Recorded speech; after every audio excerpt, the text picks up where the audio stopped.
Have you ever wondered why the Olympic Games use those famous 5 colorful rings? Or where did that special Olympic flame come from? Get ready to discover the fascinating stories behind the Olympic symbols. Hello everyone! Today, we're going to explore the exciting history of Olympic symbols. From the rings to the flame to the medals, these symbols are recognized all around the world. But how did they start? Let's find out. The Olympic rings. Our first stop is the famous Olympic rings.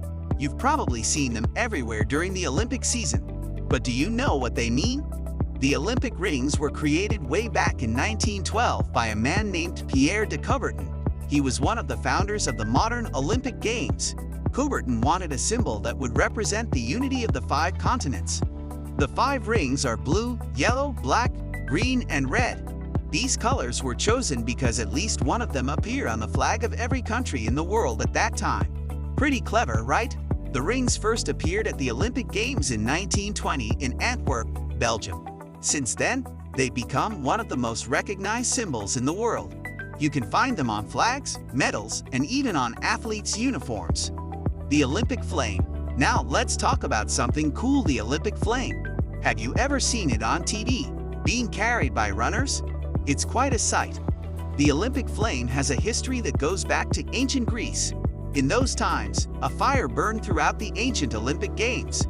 It was kept burning to honor Zeus, the king of the Greek gods. But the Olympic flame as we know it today started in 1928 at the Amsterdam Olympics.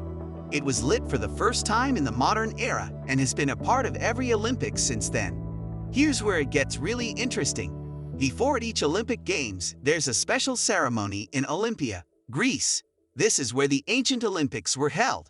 A woman dressed as a priestess lights the flame using a special mirror that focuses the sun's rays. Isn't that amazing?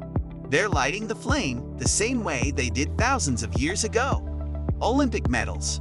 Who doesn't love seeing athletes receive their shiny Olympic medals? These medals have an interesting history. In the ancient Olympic Games, winners were given olive wreaths to wear on their heads. But in the modern Olympics, we use medals. The first modern Olympics in 1896 gave silver medals to winners and bronze medals to second place. Gold medals weren't introduced until 1904. Can you imagine winning first place and getting silver? Today, we all know the system. Gold for first place, silver for second, and bronze for third. But did you know that the gold medals aren't made of solid gold? They're made mostly of silver with a gold coating. This helps keep the costs down, as real gold medals would be super expensive. Olympic motto. Have you ever heard the phrase, faster, higher, stronger? That's the Olympic motto. In Latin, it's Citius, Altus, Fortis. This motto was introduced in 1894 by guess who? Our friend Pierre de Coubertin again. He wanted a phrase that would inspire athletes to always do their best. In 2021, the International Olympic Committee added one more word to the motto. Now it's faster, higher, stronger together. This change was made to show the importance of unity and working together, especially after the challenges of the COVID-19 pandemic. The Olympic motto isn't just for athletes.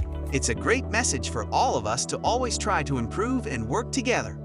Olympic flag. The Olympic flag is another important symbol. It's white with the 5 Olympic rings in the center. Simple but powerful. This flag was first used at the 1920 Olympic Games in Antwerp. Since then, it's flown at every Olympic Games. There's a special tradition with the Olympic flag. At the closing ceremony of each Olympics, the mayor of the host city hands the flag to the mayor of the next host city. It's like passing the torch, but with a flag. Olympic mascots. Now for something fun, Olympic mascots. These are cute characters created for each Olympic Games. The first official Olympic mascot was Waldy the Dachshund for the 1972 Munich Olympics. Since then, we've seen all kinds of mascots, from animals to mythical creatures to even abstract shapes. Mascots are chosen to represent the culture of the host country. They appear on all sorts of Olympic merchandise and help make the games more fun, especially for kids. Some famous mascots include Misha the Bear from the 1980 Moscow Olympics and the Fua, Good Luck Dolls from the 2008 Beijing Olympics. For the upcoming 2024 Paris Olympics, the mascots are hat-shaped figures called the Friends. They're based on a type of hat worn during the French Revolution. Olympic oath. Did you know that athletes take a special oath at the Olympic Games? It's true. The Olympic oath was first taken in 1920. An athlete from the host country stands on the Olympic flag and recites the oath on behalf of all competitors. The oath goes something like this. We promise to take part in these Olympic Games, respecting and abiding by the rules and in the spirit of fair play, inclusion and equality. Together, we stand in solidarity and commit ourselves to sport without doping, cheating, without any form of discrimination. We do this for the honor of our teams, in respect for the fundamental principles of Olympism, and to make the world a better place through sport. Olympic Creed. The Olympic Creed is another important part of Olympic philosophy. It says, the most important thing in the Olympic Games is not to win but to take part, just as the most important thing in life is not the triumph but the struggle.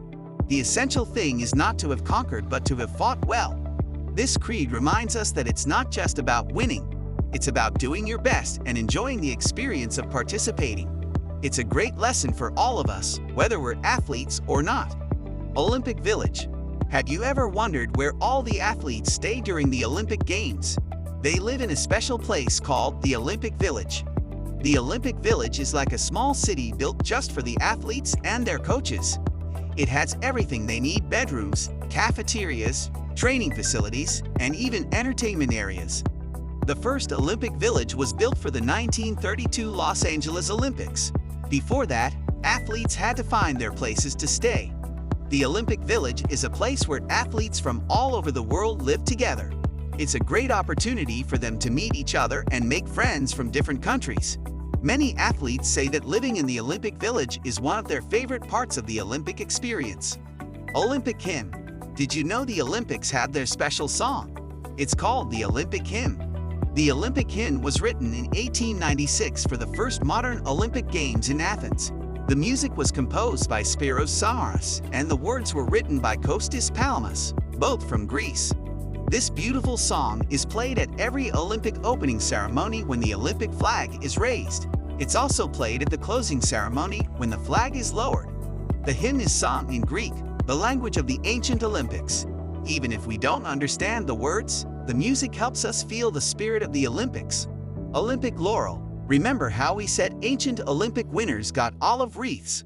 Well, the modern Olympics have brought back a similar tradition with the Olympic Laurel. The Olympic Laurel is an award given to a person who has made significant achievements in education, culture, development, and peace through sport. It was first awarded at the 2016 Rio Olympics. The winner receives a trophy that looks like the laurel wreath worn by ancient Olympic champions. It's a beautiful way to connect the modern Olympics with its ancient roots. Wow, we've learned so much about Olympic symbols today. From the colorful rings to the burning flame, from shiny medals to cute mascots, these symbols help make the Olympic Games special. Each of these symbols has its unique history and meaning.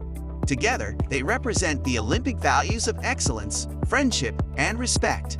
They remind us of the power of sport to bring people together from all around the world. Thank you for joining me on this Olympic journey. If you enjoyed learning about these Olympic symbols, don't forget to like this video and subscribe to our channel for more interesting stories. And hey, why not share this video with your friends? Maybe you can quiz them on Olympic symbols.